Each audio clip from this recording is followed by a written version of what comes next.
روایت ہے، ائمہ ہدا سے روایت ہے، صادق آل محمد امام جعفر صادق علیہ السلام، اللہم صلی علی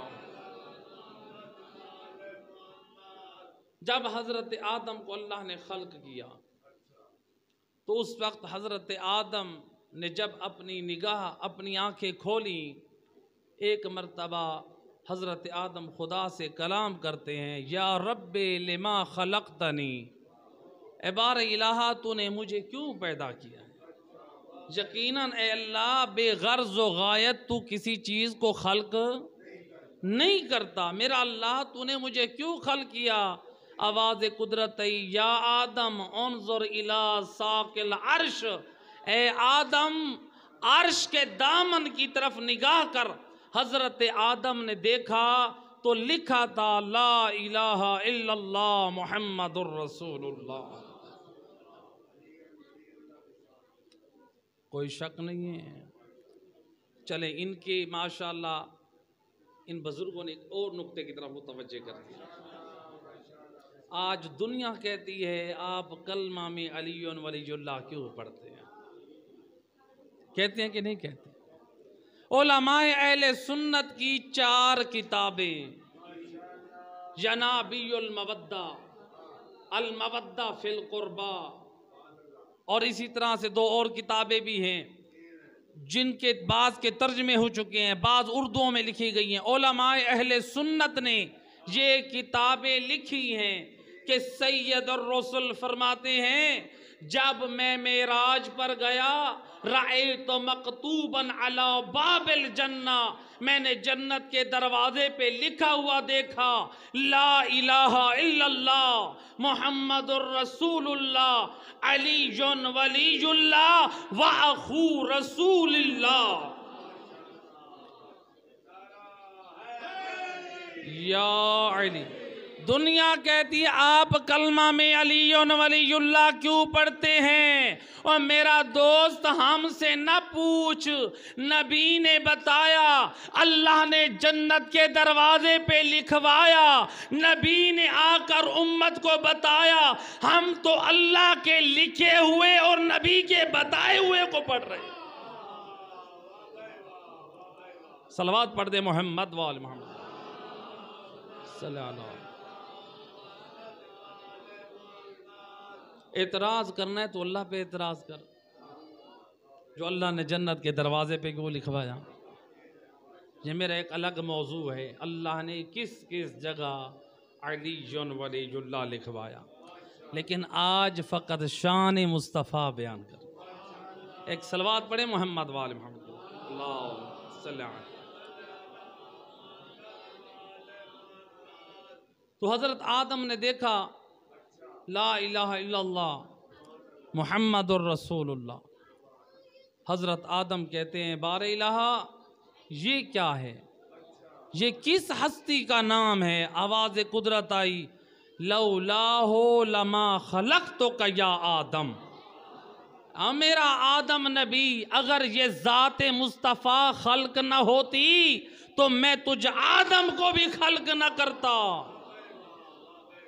گویا اے آدم، اے نسل آدم، تم صدقہ ہو محمد مصطفیٰ کے وجود کا۔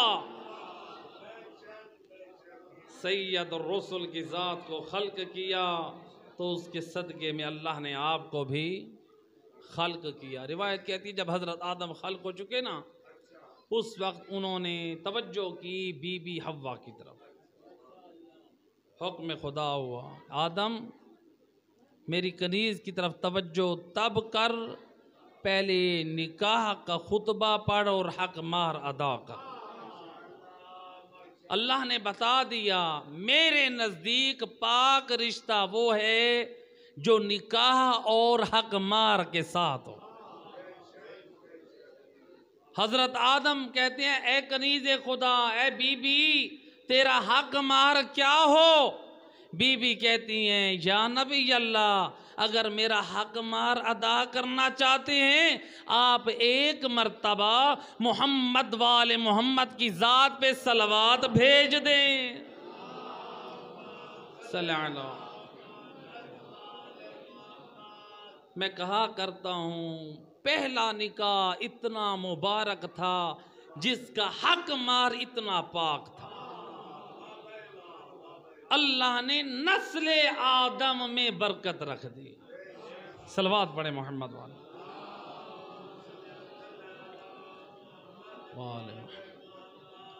تو لہٰذا حضرت آدم کو اللہ نے کیا خطاب فرمایا؟ اگر یہ ہستی نہ ہوتی تو آپ کو بھی خلق نہ کرتا، لہٰذا معرفت یہ ضروری ہے۔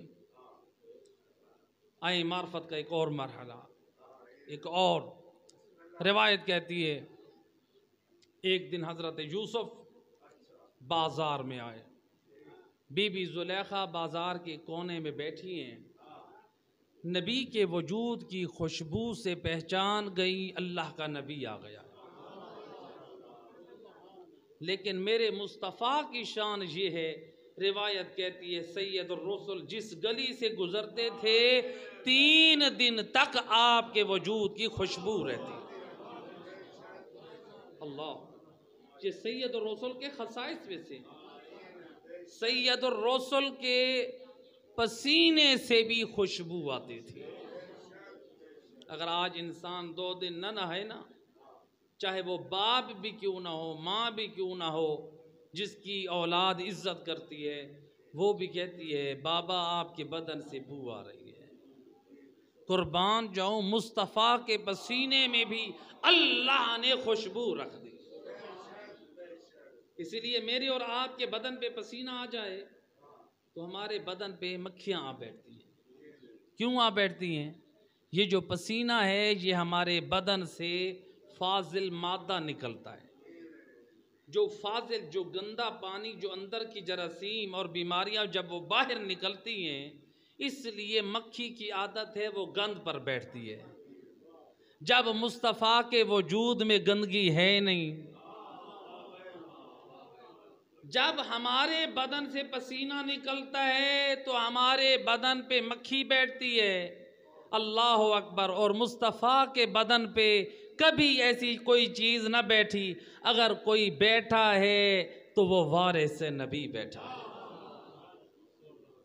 یا وہ علی بیٹھا ہے، یا حسن بیٹھا ہے، یا حسین بیٹھا ہے۔ روایت کہتی ہے ایک مرتبہ مدینے میں ایک بچے نے کہا یا رسول اللہ مجھے کاندھے پہ سوار کریں، اور نبی کا اخلاق اتنا بلند ہے، اللہ جس نبی کے اخلاق کے قصیدے پڑھے اِنَّكَ لَعَلَىٰ خُلُقٍ عَظِيمٍ، اور میرا نبی تو خلق عظیم کا مالک ہے۔ بچہ کہتا ہے یا رسول اللہ مجھے کاندھے پہ بٹھائیں۔ سید الرسل فرماتے ہیں جس دوش کا سوار حسن حسین ہے میں تجھے اس پہ نہیں بٹھا سکتا۔ خلق اپنے مقام پر ہے، نبی نے کیوں نہیں بٹھایا؟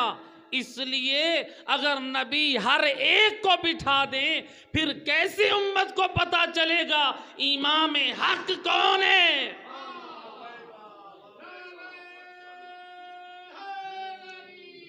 یا علی۔ دنیا کہتی ہے نبی کو فلاں نے اٹھایا۔ نبی کا اٹھانا کمال نہیں ہے، نبی تو گدھوں پہ بھی سوار ہوئے ہیں، نبی تو گھوڑوں پہ بھی سوار ہوئے ہیں، ایسے ہے کہ نہیں ہے؟ نبی جسے دوش پہ سوار کریں یہ اس کی شان ہے۔ صلوات پڑھے محمد وآل محمد کی ذات پر، اللہم صلی علی محمد۔ تو سید الرسل کی شان، سید الرسل کی عظمت، آپ نے اس بچے کو سوار نہیں کرایا، بتا دیا کہ جو شان حسن و حسین کی ہے وہ کسی اور کی۔ روایت ہے ایک دن ایک شخص سے، کلمہ گو سے ایک غلطی ہو گئی اور وہ رسول اللہ سے آنکھیں چرا کے بھاگ گیا۔ اب وہ کیسے رسول اللہ کا سامنا کرے؟ تاریخ کہتی ہے اس نے دیکھا مدینے کے ایک چوک میں امام حسین کھیل رہے ہیں، آیا اٹھایا امام حسین کو اپنے کاندھے پہ سوار کیا. مدینے کے لوگ دیکھ بھی رہے ہیں, حیران بھی ہو رہے ہیں کہ دیکھو جو شہزادہ نبی کے دوش کا سوار تھا آج اس نے اٹھایا ہوا ہے. روایت کہتی ہے جب نبی کے سامنے گیا سید الرسل سمجھ گئے آج میری بارگاہ میں حسین کو وسیلہ بنا کر آیا. صلوات پڑھ دے محمد وآل محمد اللہم صلی علی. لہذا سید الرسل بی بی زلیخا ایک چوک میں بیٹھی ہیں. حضرت یوسف آئے, ان کے وجود سے نبی اور وسیع کے وجود کی خوشبو سے لوگ پہچان جاتے تھے. بی بی پہچان گئی یہ اللہ کا نبی ہے. حضرت یوسف کہتے ہیں اے زلیخا تجھے کس چیز نے میری محبت میں گرفتار کر دیا؟ کہتی ہے لحسن وجہک یا نبی اللہ, تیرے چہرے کی خوبصورتی سے میرے دل میں محبت بیٹھ گئی. اللہ اکبر. جب یہ سنا حضرت یوسف کیا فرماتے ہیں؟ کہتے ہیں یا زلیخا اذا رأیت نبیا یقال له محمد فی آخر الزمان احسن منی وجہا و احسن منی خلقا. اے زلیخا اگر آخری زمانے کے نبی کی تو زیارت کرے کہ جس کا چہرہ میری نسبت زیادہ روشن اور خوبصورت ہے اور جس کا اخلاق مجھ یوسف نبی سے زیادہ بلند ہے تو اس وقت تیری کیا حالت ہوگی؟ اللہ اکبر. یا رسول اللہ یا علی, اس وقت تیری کیا حالت ہوگی؟ تو اس وقت جب حضرت یوسف نے یہ بیان کیا نا, اس وقت بی بی زلیخا کہتی ہیں صدقت یا نبی اللہ, یا رسول اللہ آپ سچ کہہ رہے ہیں. حضرت یوسف کہتے ہیں زلیخا تجھے کیسے معلوم؟ تو میری تصدیق کر رہی ہے کہ میں نے آخری نبی کے حسن اور اس کے اخلاق کے بارے میں جو تجھے خبر دی ہے وہ سچی ہے. کہتی ہے لِأَنَّكَ حِينَ ذَكَرْتَهُ وَقَعَ حُبُّهُ فِي قَلْبِي. یا نبی اللہ جب آپ اس نبی کا ذکر کر رہے تھے اللہ نے اس نبی کی محبت کو میرے دل میں ڈال دیا. اللہ نے اس حبیب کی محبت کو میرے دل میں ڈال دیا. جب بی بی زلیخا نے یہ کہا ادھر سے جبرائیل امین نازل ہوا. یا نبی اللہ, اللہ درود و سلام کے بعد فرماتا ہے انہا صدقت, یہ سچ بول رہی ہے, یہ سچ بول رہی ہے. اس کے دل میں حبیب خدا کی محبت بیٹھ گئی ہے اور اللہ کا یہ پیغام ہے کہ میں نے اپنے حبیب کی محبت کے صدقے میں اس کے سارے سابقہ گناہ معاف کر دیے اور میرے حبیب کی محبت کی جزا میں آپ اس سے شادی کر لیں. جب تک زلیخا عشق یوسف میں گرفتار تھی دنیا لٹاتی رہی تو خالی ہو گئی. جب دل میں مصطفیٰ کی محبت کو جگا دی وہی یوسف اللہ نے ملا دیا. صلوات پڑھ دے محمد والا.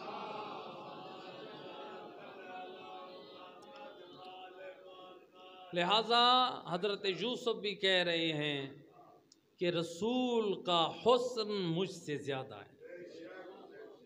حدیث کے جملے اور رسول اللہ کی محبت کے صدقے میں بی بی زلیخا کا گناہ معاف ہوا. صلوات پڑھ دے محمد وآل محمد اللہم صلی علی. تو لہذا حضرت زلیخا کو یہ جو شرف ملا یہ کس کی محبت کے صدقے؟ سید الرسل کی محبت کے صدقے۔ اور پھر اللہ نے حضرت یوسف سے اور بی بی زلیخا سے ایک بیٹی دی جو بیوی بنی حضرت ایوب نبی کی۔ اللہ اکبر۔ یہ جو آپ سنتے ہیں نا حضرت ایوب کی زوجہ کا جو قصہ، وہ حضرت یوسف اور زلیخا کی بیٹی تھی۔ تو بہرحال یہ ایک بیوی کا وہ اپنا پاک کردار تھا۔ یہ سید الرسل کی محبت میں اللہ نے بی بی زلیخا کا گناہ معاف کر دیا۔ تو رسول اللہ کی محبت اس قدر عظیم ہے جو گناہوں کا کفارہ بن سکتی ہے۔ جو اگر ہم آج نور ولایت محمد والے محمد رکھتے ہوں، زلیخا نے تو فقط محبت رکھی تھی، اور جو نبی اور آل نبی کی محبت رکھے، جو نبی سے صرف محبت رکھے، اللہ اس کے گناہ معاف کر دے، اور جو نبی کے ساتھ اس کی آل سے محبت رکھے، اللہ کے رسول فرماتے ہیں من احب علیاً ومات علی حبہ۔ اور دنیا والوں سن لو، جو علی کا حبدار ہو اور علی کی محبت پہ دنیا سے رخصت ہو جائے، صافحتہ الملائکہ، وقت موت اللہ کے معصوم فرشتے مصافحہ کرتے ہیں۔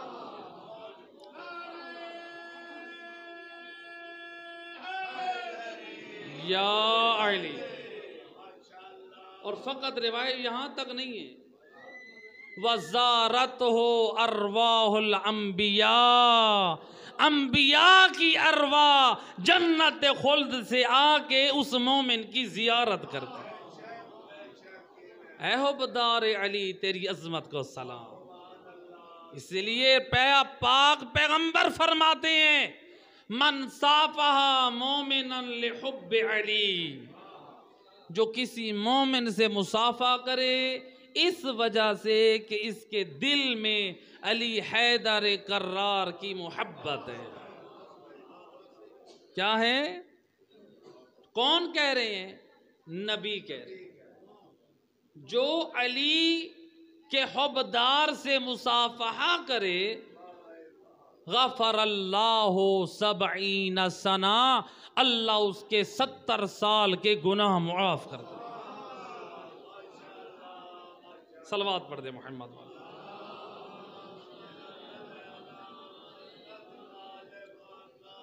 بار دیگر بابا دے بلند صلوات۔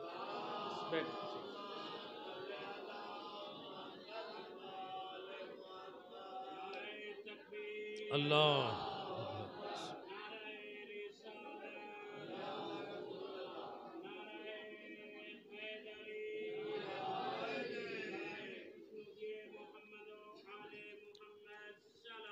اللہم صلی اللہ۔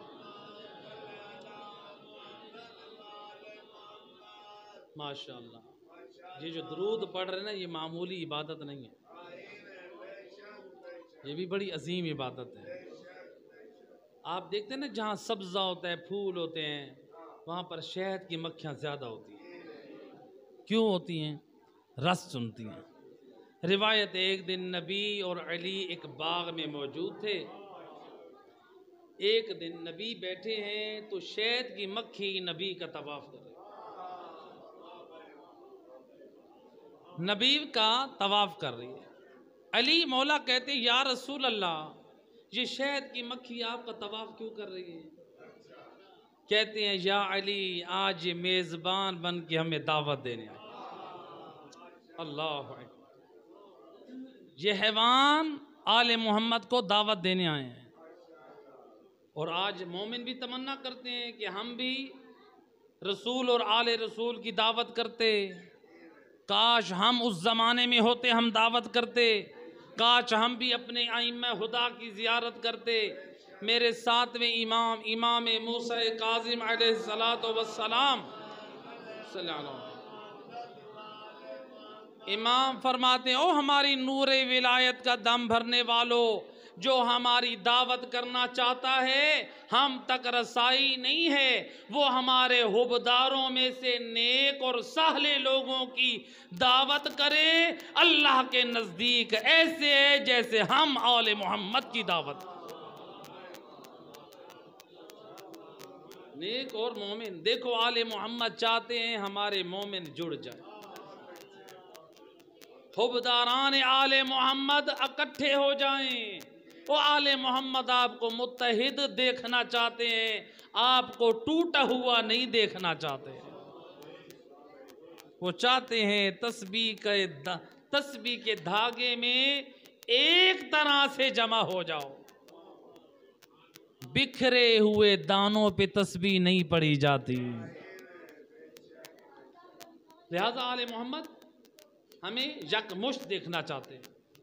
پھر فرمایا جو چاہتا ہے ہم آل محمد کی زیارت ہو اور زیارت کا شرف حاصل نہیں کر سکتا، گھبرائے نہیں، جو ہمارا حبدار ہے، نیک صالح ہے، نمازی روزے دار، شریعت کا پابند، اگر کوئی اس کی زیارت کر لے اللہ کے نزدیک ایسے ہے جیسے ہم آل محمد کی زیارت۔ اللہ اکبر، کتنی عظمت ہے مومن کی، کتنی شان ہے۔ تو لہذا شہد کی مکھی کیا دینے آئی تھی؟ دعوت دینے۔ نبی فرماتے ہیں یا علی جاؤ، اس کا چھتا تیار ہو چکا ہے۔ روایت کے جملے ہیں جب یہ شہد کی مکھی جا رہی ہے، یہ بھی بڑا چوڑا ہو کے چل رہی ہے، فخر کر رہی ہے۔ فخر کیوں نہ کرے؟ آپ کے دروازے پہ ایمن نہیں آ جائے، آپ فخر سے دنیا والوں کو بتائیں میرے دروازے پہ سردار آیا ہے، میرے دروازے پہ ایمن نہیں آیا ہے، میرے دروازے پہ فلاں آیا ہے، بھئی اس کے ساتھ تو وہ جا رہا ہے جو اللہ کا بنائے، وہ سید الحوثیہ ہے، جو میرا اور آپ کا چنا ہوا نہیں ہے، اللہ کا چنا ہوا ہے۔ اب یہ شہد کی مکھی اپنے گھر کے پاس لے کر گئی، ادھر سے علی حیدر کرار نے وہ شہد کا چھتا اتارا اور نبی کی خدمت میں لائے۔ سید الرسل نے اور علی مولا نے وہ شہد تناول فرمایا۔ جب شہد مکمل ہو گئی، سید الرسل فرماتے ہیں اے شہد کی مکھی مجھے اتنا بتا، تو مختلف باغوں سے پھولوں سے رس چنتی ہے، کوئی پھیکا ہوتا ہے، کوئی ترش ہوتا ہے، کوئی میٹھا ہوتا ہے، ان کے رنگ پھولوں کے بھی مختلف ہوتے ہیں، لیکن تیرے شہد میں بڑی مٹھاس ہے، تیرے شہد میں بڑی طہارت ہے، تیرے شہد میں بڑی پاکیزگی ہے۔ کہتی ہے یا نبی اللہ اس میں میرا کوئی کمال نہیں ہے، جب میں وہ مختلف پھولوں سے رس چنتی ہوں وہاں سے اپنے گھر تک آپ کی ذات پہ 3 مرتبہ صلوات بھیجتی ہوں، اس کی برکت سے اللہ پھیکاہٹ اور ترش کو مٹھاس اور پاکیزگی و طہارت میں بدل دیتا ہے۔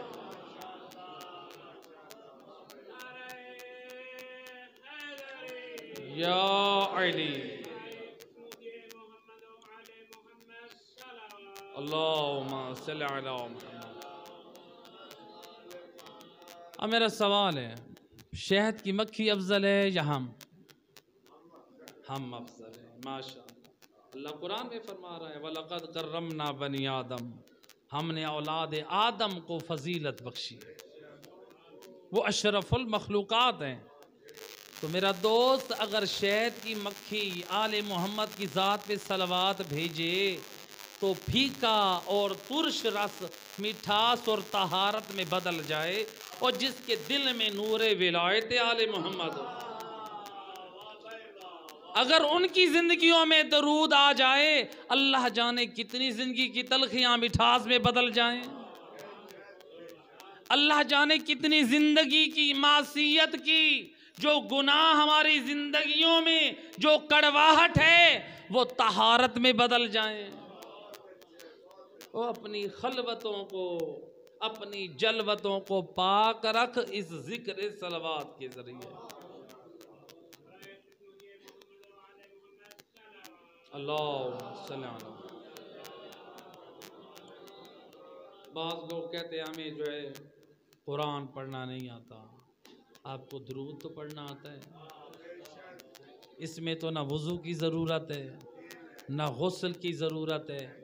جب تک آنکھیں بند نہیں ہو رہی یہ عبادت کرتے رہیں. آپ کہیں جا رہے ہیں آپ درود شریف پڑھتے رہیں. اس درود کی بڑی فضیلت ہے. کبھی مجھے موقع ملا تو کسی اور مقام پہ میں درود کی پوری فضیلت پہ ایک مجلس انشاءاللہ جو ائمہ اہل بیت کی روایات میں جو شان بیان ہوئی ہے. ایک صلوات پڑھیں محمد وآل محمد صلی اللہ علیہ محمد. تو سید الرسل کی محبت اس قدر عظیم ہے. روایت ہے حضرت موسیٰ کو خطاب ہوا، موسیٰ فلاں بستی میں میرا دوست میرا عبد مر گیا ہے، جا اس کے غسل اور کفن کا انتظام کر. حضرت یوسف آئے، حضرت موسیٰ آئے اس بستی میں، معلوم کیا. لوگوں نے کہا یا نبی اللہ، یہاں تو اللہ کا کوئی عبد صالح نہیں مرا، یہاں تو ایک خطا کار گناہگار مرا ہے. اور بستی والوں نے اس کی لاش کو اٹھا کے گندگی کے ڈھیر پہ پھینک دیا. اتنا خطا کار، اس کے جرائم سے لوگ اتنا آگاہ ہیں. حضرت موسیٰ کہتے ہیں بار الہ، بستی والے کہتے ہیں وہ خطا کار ہے اور تو کہتا ہے وہ میرا بندہ دوست ہے. اللہ اکبر. اے اللہ مجھے سمجھا. آواز قدرت آئی، موسیٰ وہ بھی صحیح کہہ رہے ہیں اور میں بھی صحیح کہہ رہا ہوں. انہوں نے دیکھا ہے اس کی ظاہری خطاؤں کو، لیکن میں جانتا ہوں اس کے ایک پاک عمل کو. اور میرا اللہ تو کون سے پاک عمل کو جانتا ہے؟ کہا یا موسیٰ کلما فتح التورات، جب بھی یہ بندہ تورات کھولتا، وَقَرَأَ اسم محمد، اور میرے حبیب مصطفیٰ کا نام جب پڑھتا، وَقَبَّلَهُ، اس کو پیار کرتا، اسے بوسہ دیتا، اسے چوم لیتا. وَقَبَّلَهُ وَوَضَعَهُ عَلَىٰ عَيْنَيْهِ، تعظیماً اپنی آنکھوں پہ میرے حبیب کے نام کو مس کرتا. وَصَلَّ عَلَيْهِ، اور میرے نبی کی ذات پہ صلوات بھیجتا. اے موسیٰ میں نے اس کے اس عمل کے صدقے میں اس کے سارے گناہ معاف کر دیے اور اپنے دوستوں میں قرار دیا. اللہ اکبر. یہ ہے محبت سید الرسل جو اتنی عظیم ہے. ہم اللہ کا جتنا بھی شکر ادا کریں کم ہے کہ اللہ نے سید الرسل کی محبت کو ہمارے دلوں میں ڈالا ہے. اور جنہوں نے حق دیکھ کر بھی حق کو تسلیم نہیں کیا، وہ اللہ کے بھی مجرم اور رسول کے بھی مجرم ہے. روایت ہے کچھ کفار کا ایک گروہ آیا رسول اللہ کے خدمت میں مکہ میں، آ کر کہتا ہے کہ اے یتیم عبداللہ، ہم اتنے سخت دل نہیں ہیں کہ ہم تجھ پر ایمان نہ لائیں. اگر تو اپنے نبی ہونے کی تصدیق کر دے ہم تجھے اللہ کا نبی تسلیم کریں گے. رسول اللہ سمجھ گئے، کہتے ہیں کیا چاہتے ہو؟ کہا کہ یہ مکہ کے یہ پہاڑ اگر یہ آپ کی نبوت کی تصدیق کر دیں ہم آپ کے نام کا کلمہ پڑھیں گے. روایت کہتی ہے سید الرسل نے پہاڑ کی طرف رخ کیا. پہاڑ بے اذن خدا بول کر کہنے لگے اشہد انک رسول رب العالمین و سید خلق اجمعین، ہم گواہی دیتے ہیں آپ رب العالمین کے رسول ہیں اور تمام مخلوقات کے سردار ہیں. جب پہاڑوں نے یہ نبی کی نبوت کی گواہی دی، روایت کہتی ہے سید رسول نے کہا یا جبل، اے پہاڑ دو ٹکڑے ہو جا. حکم خدا سے پہاڑ کے دو ٹکڑے ہوئے. آپ نے کہا آدھے حصے کو تو بلند ہو جا، آدھے سے کہا تو زمین میں دھس جا. کفار یہ منظر دیکھ رہے ہیں اور پھر سید الرسل فرماتے ہیں یا جبلو کلم بحق محمد و آل محمد، اے پہاڑ تجھے محمد اور آل محمد کی عزت کا واسطہ بول کر میری نبوت کی گواہی دے۔ جب پہاڑ نے بول کر نبوت کی گواہی دی، یہ کفار کہتے ہیں اس یتیم عبداللہ نے کچھ لوگوں کو پہاڑ میں چھپایا ہوا تھا، حق سن لیا ہے، حق دیکھ لیا ہے، پھر بھی کیا کہتے ہیں پہاڑوں میں چھپایا ہوا ہے۔ اب روایت کے جملے ہیں، انہوں نے کیا کیا، کچھ پتھر اٹھائے اور نبی کی طرف، روایت کے جملے ہیں اس گروہ میں 10 آدمی شک کرنے والے ٹھہرے، افراد زیادہ تھے 10 آدمی، انہوں نے پتھر اٹھائے، رسول اور علی حیدر کرار کی طرف مارنا شروع کیا، مولا علی بھی ساتھ ہیں، انہوں نے پتھر مارے، جو پتھر نبی کے پاس جاتا ہے لگتا نہیں ہے، رک کے کہتا ہے السلام علیکہ یا نبی اللہ، کوئی پتھر کہتے ہیں السلام علیکہ یا رسول اللہ، نبوت اور رسالت کی گواہی دے رہے ہیں۔ جو پتھر علی کی خدمت میں جاتا ہے کہتے ہیں السلام علیکہ یا ولی اللہ، او اللہ کا ولی میرا آپ پہ سلام۔ پتھر نہ نبی کو لگتا ہے، پتھر نہ علی کو لگتا ہے۔ اب یہ کہتے ہیں کہ لگتا ہے اس یتیم عبداللہ نے زمین میں بھی بندوں کو چھپا رکھا ہے، حق سن بھی چکے ہیں، حق دیکھ بھی چکے ہیں، اب حق پھر بھی سن لیا، جن پتھروں کو انہوں نے مارا انہی پتھروں نے نبی کی نبوت اور علی کی ولایت کا اعلان کر دیا،